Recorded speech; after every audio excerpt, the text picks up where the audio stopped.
إن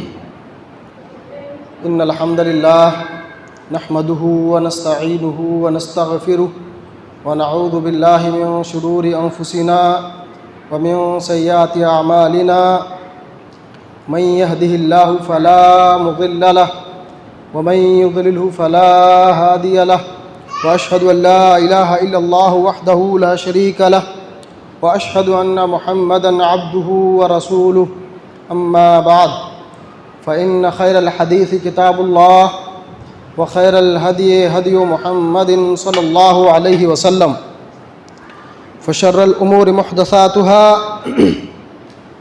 وكل محدثة بدعة وكل بدعة ضلالة وكل ضلالة في النار أعوذ بالله من الشيطان الرجيم بسم الله الرحمن الرحيم قاف والقرآن المجيد بل عجبوا أن جاءهم منذر منهم فقال الكافرون هذا شيء عجيب أإذا متنا وكنا ترابا ذلك رجع بعيد قد علمنا ما تنقص الأرض منهم وعندنا كتاب حفيظ بل كذبوا بالحق لما جاءهم فهم في أمر مريج أفلم ينظروا إلى السماء فوقهم كيف بنيناها وزيناها وما لها من فروج والأرض مددناها وألقينا فيها رواسي وأنبتنا فيها من كل زوج بهيج تبصرة وذكرى لكل عبد منيب ونزلنا من السماء ماء مباركا فأنبتنا به جنات وحب الحصيد والنخل باسقات لها طلع نضيد رزقا للعباد فأحيينا به بلدة ميتا كذلك الخروج كذبت قبلهم قوم نوح وأصحاب الرس وثمود وعاد وفرعون وإخوان لوط وأصحاب الأيكة وقوم تبع كل كذب الرسل فحق وعيد أفعينا بالخلق الأول بل هم في لبس من خلق جديد وقال الله تبارك وتعالى في كلامه المجيد في موضع آخر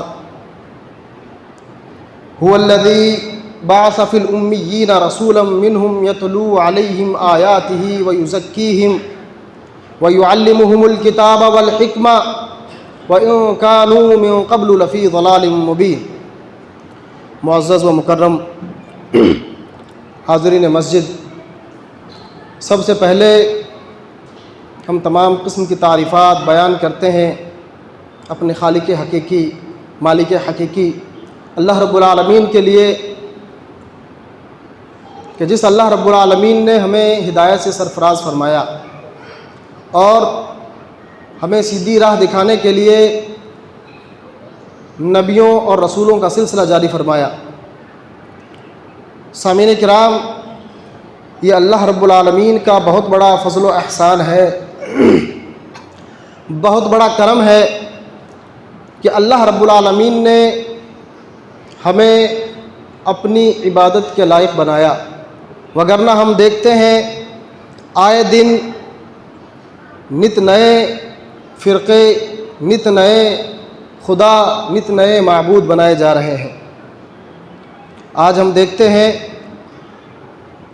کہ لوگ اللہ رب العالمین کا در چھوڑ کے نہ جانے کن کن دروں پر اپنے ماتھے ٹیک رہے ہیں۔ ہمیں فخر ہونا چاہیے اپنی اس پیشانی پر، ہمیں فخر ہونا چاہیے کہ اللہ رب العالمین نے ہمیں وہ پیشانی عطا کی ہے، وہ سر عطا کیا ہے جو جھکتا ہے تو صرف اور صرف اللہ رب العالمین کے سامنے۔ یہ بہت بڑی سعادت اور خوشمندی کی بات ہے۔ بعدہ لاکھوں کروڑوں درود و سلام ہو تمام کے تمام انبیاء کرام پر، بالخصوص ہمارے آخری نبی جناب محمد رسول اللہ صلی اللہ علیہ وسلم پر۔ سامعین کرام، آج کا یہ جو خطبہ جمعہ ہے یہ بہت ہی اہم موضوع پہ ہونے والا ہے انشاءاللہ العزیز۔ لہٰذا میں آپ تمام حضرات سے درخواست کروں گا کہ آپ جو اہم باتیں اس خطبہ جمعہ میں آپ کے سامنے رکھی جائیں اس کو بغور سماعت فرمائیں، بغور سنیں اور توجہ بھی دیں، کیونکہ یہ جو خطبہ جمعہ ہے اس کے اندر جو کتاب اللہ اور سنت رسول کی روشنی میں جو باتیں ہوں گی وہ ہماری نسل، ہماری آنے والی نسلیں اور ہمارے حالات پہ ہوں گی انشاءاللہ۔ سامعین کرام، آج ہم دیکھتے ہیں کہ ملک ہندوستان کے اندر مسلمانوں کی کیا حالات ہیں۔ مسلمان در بدر بھٹک رہے ہیں، مسلمان پریشانیوں کا سامنا کر رہے ہیں، لیکن اگر ہم غور و فکر کریں، کوئی ریسرچ اور تحقیق کریں، کوئی پتہ لگانے کی کوشش کریں کہ آخر ایسا کیا ہوا کہ جو ہمارے یہ حالات پیدا ہو گئے، آخر کہیں تو کوئی چوک ہوئی ہے نا، کہیں نہ کہیں ہم سے کوئی غلطی، کوئی خطا سرزد ہوئی ہے کہ جس کے نتیجے میں آج مسلمان پریشان حال ہیں۔ تو غور و فکر کرنے کے بعد جو سب سے بڑی وجہ سمجھ میں آتی ہے، جو سب سے بڑا کارن، سب سے بڑا ریزن سمجھ میں آتا ہے، وہ یہ ہے کہ جب سے مسلمان نے کتاب اللہ اور سنت رسول صلی اللہ علیہ وسلم کو چھوڑ دیا، اللہ کی کتاب اور پیارے حبیب جناب محمد الرسول اللہ صلی اللہ علیہ وسلم کے طریقے سے منہ موڑ لیا، تب سے مسلمانوں کو اللہ رب العالمین نے اوج ثریا سے، بلندیوں سے، تنزلیوں میں لا پھینکا۔ لہٰذا ہمیں یہ غور کرنا ہے کہ ہم کہاں کہاں کتاب اللہ کی پیروی کر رہے ہیں، کہاں کہاں سنت رسول کی پیروی کر رہے ہیں، اور کہاں ہم سے مسٹیکس ہو رہی ہیں، کہاں ہم سے غلطیاں ہو رہی ہیں، اور کہاں ہم سے کچھ سنتیں چھوٹ رہی ہیں۔ اب ذرا تفصیلی بات کرتے ہیں، جس سے انشاءاللہ کچھ ذہن بھی کھلے گا ہمارا۔ آج یہاں جتنے مسلمان موجود ہیں، نوجوان ہوں، بچے ہوں، بوڑھے ہوں، ہم سبھی جانتے ہیں کہ اللہ رب العالمین نے نماز ایک مسلمان پر کیا کی ہے؟ فرض کی ہے۔ نماز سب مسلمانوں پر فرض ایسا ہی ہے، اس میں کوئی اختلاف کسی فرقے کا، کسی قوم کا، کسی ملت کا، مسلمانوں میں کسی قسم کا کوئی اختلاف نہیں ہے کہ نماز اللہ رب العالمین نے مسلمانوں پر فرض کی ہے۔ ٹھیک اسی طرح روزہ، حج، زکوٰۃ یہ بھی مسلمانوں پر فرض کیے گئے ہیں۔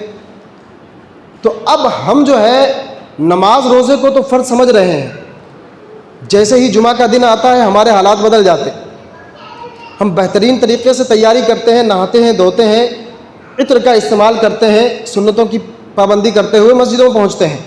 ٹھیک اسی طرح جیسے ہی رمضان کا مہینہ شروع ہوتا ہے تو ہم کیا کرتے ہیں کہ سحری میں اٹھتے ہیں، جلدی اٹھتے ہیں، افطاریاں کرتے ہیں، کتاب اللہ کی تلاوت کرتے ہیں، سنتوں کی ادائیگی کرتے ہیں۔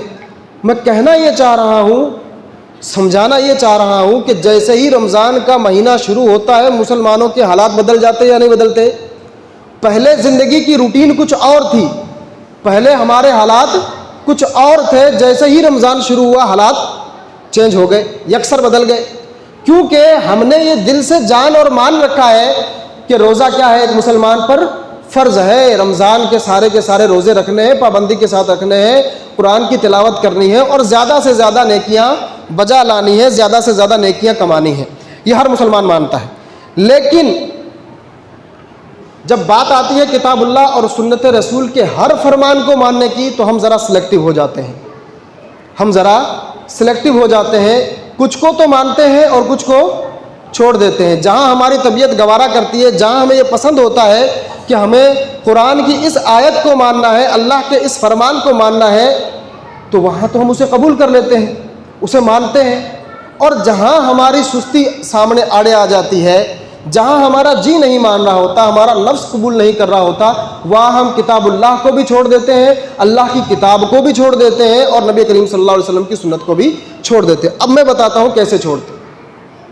اللہ کے پیارے نبی جناب محمد رسول اللہ صلی اللہ علیہ وسلم نے علم کا سیکھنا ہر مسلمان پر فرض قرار دی، ایسا ہی ہے۔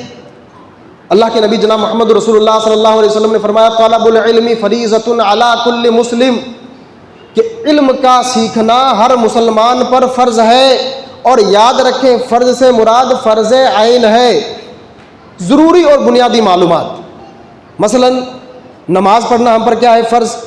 اب رکوع سجدے کا علم حاصل کرنا، رکوع سجدے کی دعائیں یاد کرنا، یہ کیا ہو جائیں گی؟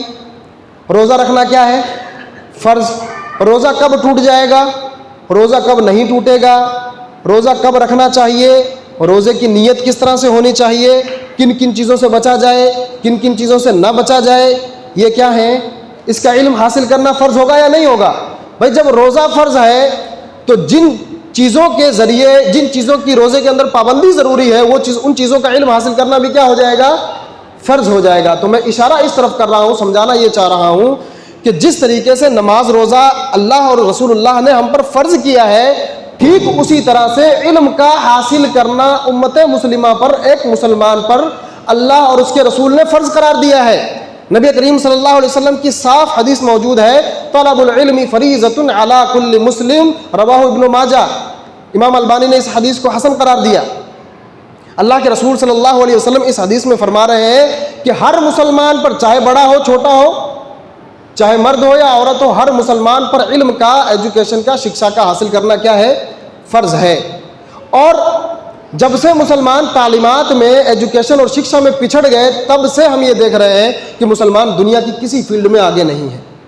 دنیا کی کسی بھی فیلڈ میں ایک سنگل فیلڈ ایسی ہو سکتی ہے جو آپ ہمیں بتا سکیں کہ مسلمان اس فیلڈ میں دوسروں سے آگے ہیں، جس میں ہم فخر کر سکتے ہوں۔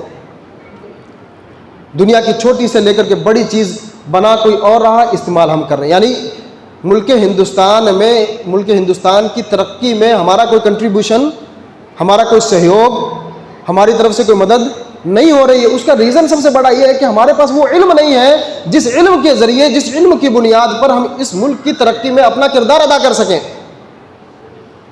اور قومیں وہی جانی پہچانی جاتی ہیں، نام انہی قوموں کا ہوتا ہے جو بڑے بڑے کارنامے سر انجام دیتی ہیں، جو بڑے بڑے کارنامے کرتی ہیں۔ اور بڑے بڑے کارنامے کرنے کے لیے علم چاہیے، فہم چاہیے، صحیح سمجھ چاہیے۔ اور صحیح سمجھ پلاننگ کس کے ذریعے آئے گی؟ صحیح علم کے ذریعے آئے گی۔ اس لیے اللہ کے رسول صلی اللہ علیہ وسلم نے جو یہ نقطہ بتایا ہے نا کہ علم کا سیکھنا ہم سب پر فرض ہے۔ اب دیکھیے علم کے ذریعے دنیا کیسے بدلتی ہے، یا ایک انسان کی زندگی کیسے بدلتی ہے، ایک انسان کے سوچنے کا طریقہ کیسے بدلتا ہے، میں آپ کو بتا دوں۔ اللہ کے رسول صلی اللہ علیہ وسلم کی بعثت سے پہلے، یعنی آپ صلی اللہ علیہ وسلم کی نبوت سے پہلے اس دنیا کے کیا حالات تھے؟ جو بھی اسلامک ہسٹری کا طالب علم ہے، اللہ کے رسول صلی اللہ علیہ وسلم کی سیرت کو، آپ صلی اللہ علیہ وسلم کی جیونی کو جس نے بھی پڑھا ہے، وہ یہ جانتا ہے کہ جب نبی کریم صلی اللہ علیہ وسلم پیدا ہوئے اس وقت عرب کے حالات کیا تھے۔ اتنے بدتر حالات تھے کہ اتنے بدتر حالات اب ہمارے نہیں ہیں، ہم سے کہیں گنا زیادہ بدتر حالات تھے عرب کی سرزمین کے۔ وہ اپنی زندہ بیٹیوں کو گاڑ دیا کرتے تھے۔ کتنی بڑی شرم کی اور خطرناک قسم کی بات، اپنی ہی لڑکیوں کو زندہ زمین کے اندر دفن کر دیا کرتے تھے۔ کس خوف سے کہ ہمیں داماد بننا پڑے گا، کسی کے ناز و نخرے اٹھانے پڑیں گے۔ اور اسی طریقے سے چھوٹی چھوٹی بات پر اختلاف کھڑا کر دیا کرتے تھے، چھوٹی چھوٹی بات پر جنگیں برپا کر دیا کرتے تھے۔ اگر کسی کنویں پر کوئی ایک ریوڑ والا اپنے جانوروں کو پانی پلا رہا ہے، تو وہاں اگر کوئی دوسرا آ گیا تو وہ کہتا پہلے میں اپنے جانوروں کو پانی پلاؤں۔ یعنی پانی سب کو پلانا ہے، لیکن جھگڑا اور فساد کرنے کے بعد، لڑائی اور جھگڑا کرنے کے بعد۔ بدو قسم کے، جاہل اور اڑیل قسم کے، خطرناک قسم کے لوگ تھے۔ لیکن جیسے ہی اللہ کے رسول صلی اللہ علیہ وسلم اس دنیا میں نبی کریم صلی اللہ علیہ وسلم کی حیثیت سے، نبی کی حیثیت سے مبعوث کیے گئے، آپ صلی اللہ علیہ وسلم کو نبوت سے سرفراز کیا گیا، تو قرآن میں اللہ رب العالمین نے اس کا ذکر کیا۔ قرآن میں اللہ رب العالمین نے نقشہ دیکھو کس طریقے سے کھینچا ہے۔ اور قرآن کی اس آیت کو ہم اپنی زندگی میں روشنی بنا سکتے ہیں۔ قرآن کی اس آیت کے ذریعے ہم اپنی زندگی کو روشن کر سکتے ہیں اور اپنی زندگی کو بدل بھی سکتے ہیں۔ اللہ رب العالمین نے فرمایا هو الذی بعث فی الامیین رسولا منہم یتلو علیہم آیاتہ ویزکیہم ویعلمہم الکتاب والحکمہ وان کانوا من قبل لفی ضلال مبین۔ اللہ رب العالمین نے فرمایا کہ وہی رب ہے، اللہ ہی کی وہ ذات ہے جس نے ان پڑھ لوگوں میں انہی میں سے ایک رسول کو بھیجا۔ اللہ رب العالمین نے ان پڑھ لوگوں کا لفظ استعمال کیا، امیین، ان پڑھ لوگوں میں۔ تو پتہ کیا چلا کہ اگر کسی ان پڑھ قوم کو، کسی جاہل قوم کو، کم پڑھی لکھی قوم کو اگر تو بدلنا ہے تو ان کو اگر کوئی بدل سکتا ہے کہ تو انہی میں سے کوئی ایک بندہ کھڑا ہوگا۔ اللہ رب العالمین کی یہ سنت ہے، اللہ رب العالمین کا یہ طریقہ ہے کہ اللہ رب العالمین جب کسی قوم کو بدلتا ہے، جب کسی قوم کے حالات بدلنا چاہتا ہے تو انہی میں سے کچھ لوگوں کو کھڑا کر دیتا ہے۔ یعنی تبدیلی باہر سے نہیں آئے گی، چینجز باہر سے نہیں ہوگی، ہم ہی میں سے، ہماری ہی نسلوں میں، ہماری ہی اولاد میں اللہ رب العالمین کچھ ایسے لوگوں کو پیدا کر دے گا جو بڑے ذہن کے مالک ہوں گے، بڑی صاف سمجھ کے مالک ہوں گے، اور اپنے علم و فراست کی بنیاد پر وہ ماحول بدل دے۔ تو اللہ رب العالمین نے یہ طریقہ بتلایا قرآن کی اس آیت کریمہ میں۔ اللہ رب العالمین فرماتا ہے اللہ ہی وہ ذات ہے جس نے ان پڑھ لوگوں میں انہی میں سے ایک رسول کو بھیجا۔ یتلو علیہم آیاتہ، اور رسول کیا کرتا ہے؟ اللہ کی آیتیں پڑھ پڑھ کے ان کو سناتا ہے، وَيُزَكِّيهِمْ، اور انہیں پاک کرتا ہے شرک و بدعت کے عقیدوں سے، شرک و کفر کے عقیدے سے ان کو پاک کرتا ہے، وَيُعَلِّمُهُمُ الْكِتَابَ وَالْحِكْمَةَ، اور انہیں تعلیم دیتا ہے کتاب و حکمت کی۔ تو قرآن کی یہ آیت ہمیں کیا بتا رہی ہے کہ نبی کریم صلی اللہ علیہ وسلم کے ذریعے جب اللہ رب العالمین نے عرب کے حالات بدلے، عرب کے لوگوں کی سوچ بدلی، تو اللہ رب العالمین نے پیارے حبیب جناب محمد رسول اللہ صلی اللہ علیہ وسلم کے ذریعے انہیں تعلیم دی، کتاب و حکمت سکھایا، کتاب و حکمت کی شکشا دی، حالانکہ اس سے پہلے وہ سراسر گمراہی میں تھے۔ قرآن کہتا ہے اس سے پہلے وہ کیا تھے؟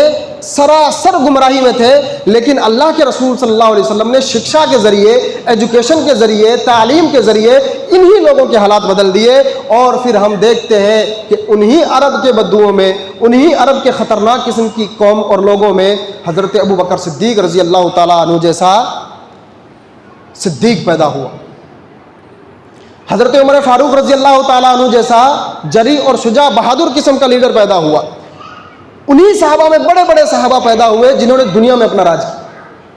تو پتہ کیا چلا کہ تعلیم سے پہلے حالات کچھ اور تھے اور تعلیم کے بعد حالات کچھ اور ہو گئے۔ تو نظریے کو بدلنا، سوچ کو بدلنا، صرف فرق اتنا ہے، جب ہمیں اللہ رب العالمین کی طرف سے توفیق نصیب ہوگی، ہم چیزوں کو دیکھنے کا نظریہ بدل دیں گے، چیزوں کو سمجھنے کا نظریہ بدل دیں گے، اپنی سوچ تبدیل کر دیں گے، تو انشاءاللہ آپ دیکھیں گے کچھ ہی لمحوں میں، کچھ ہی وقت میں، کچھ ہی دیر میں ہمارے حالات بدلنا شروع ہو جائیں گے۔ اور اسی طریقے سے یہ قرآن کی ایک آیت، دوسری آیت میں اللہ رب العالمین ارشاد فرماتا ہے یرفع اللہ الذین آمنوا منکم والذین اوتوا العلم درجات، کہ اللہ رب العالمین ان کے درجات بلند کرتا ہے جو تم میں سے ایمان لے کر کے آئے۔ یرفع اللہ الذین آمنوا منکم والذین اوتوا العلم درجات، اور جن کو علم عطا کیا گیا۔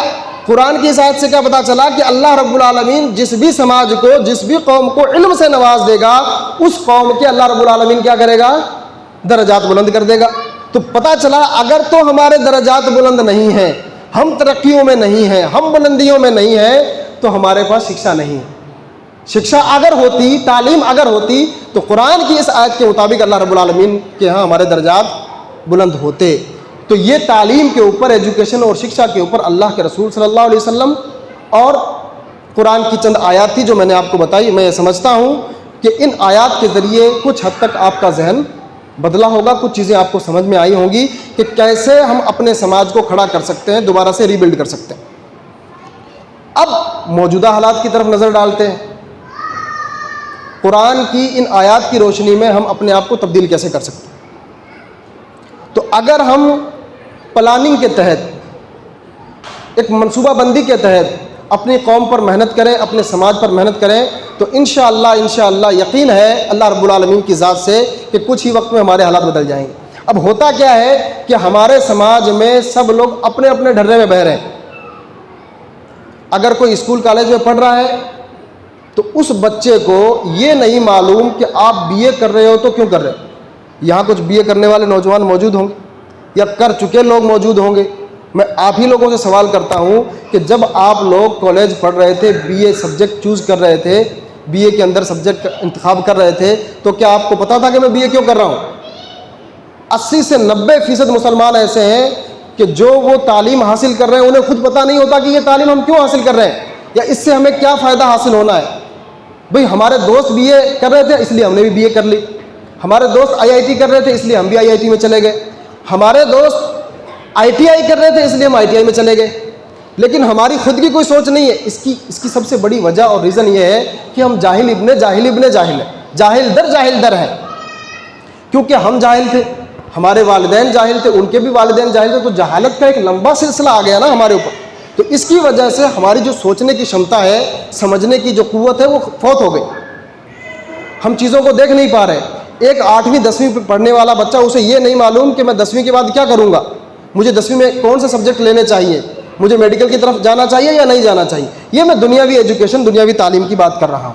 اب ایز اے مسلم ہم میں سے ہر ایک مسلمان کا یہ عقیدہ ہے کہ ہم پر نماز کیا ہے، فرض ہے، روزے فرض ہے، زکوٰۃ فرض ہے، یہ تمام چیزیں فرض ہے، یہ ہم سب جانتے ہیں، لیکن اس کا علم کوئی حاصل نہیں کرتا، اسے جاننے کی کوئی کوشش نہیں کرتا۔ قرآن پڑھنے سے بڑا ثواب حاصل ہوتا ہے جی، لیکن قرآن کو سمجھنے کی کوئی کوشش نہیں کرتا، احادیث کو پڑھنے اور اس کی تفسیر کو سمجھنے کی کوئی کوشش نہیں کرتا۔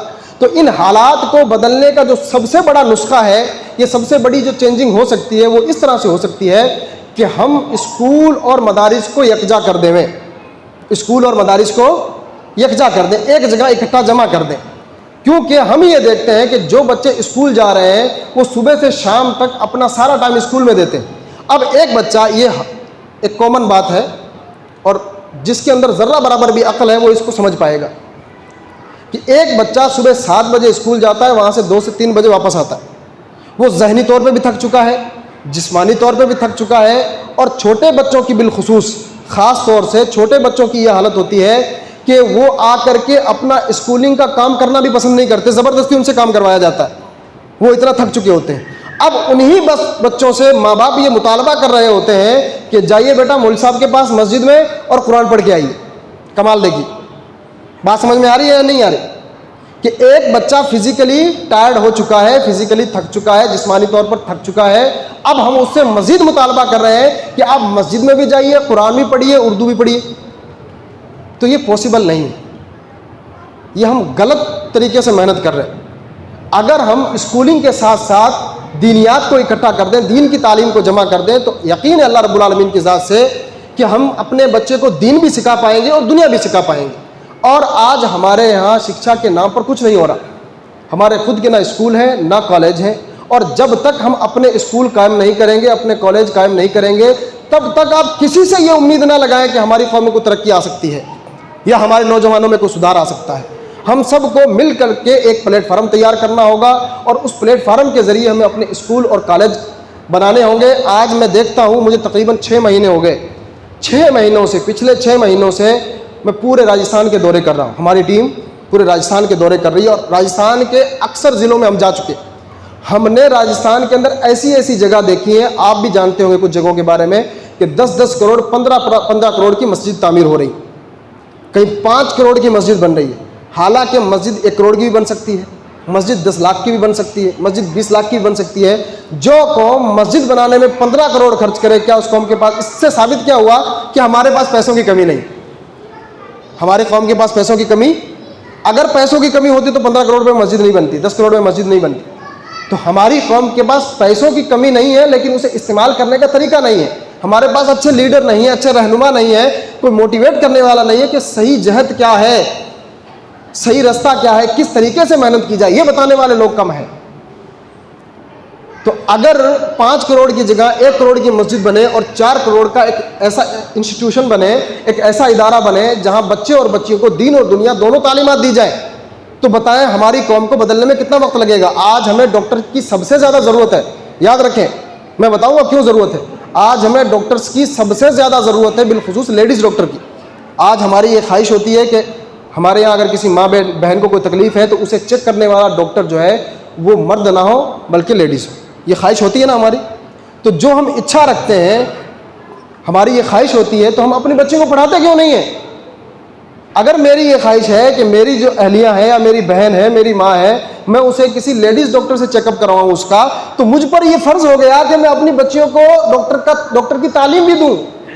ایسا نہیں ہو سکتا کہ آپ دوسروں کے غلام بنے رہے۔ ہر چیز میں محتاجگی، ہر چیز میں محتاجگی، کھانے میں ہماری محتاجگی، کھانے ٹماٹر تک دیکھ لیجئے، ٹماٹر بنا کوئی اور رہا ہے، پیدا کوئی اور کا رکھا ہمارے، دوائیاں پیدا کوئی اور کر رہا ہے، ایجاد کوئی اور کر رہا ہے، استعمال ہم کر رہے ہیں۔ ہم صرف کنزیومر بن کے رہ گئے، استعمال کر رہے ہیں چیزوں کو، لیکن اپنی طرف سے کوئی ایسی کوشش نہیں ہے کہ ہم بھی سماج کو ریٹرن میں کچھ دیں، ہم بھی سماج کے لیے کچھ ایسے کارنامے سر انجام دیں کہ جس سے امت مسلمہ اپنے آپ پہ فخر کر سکے۔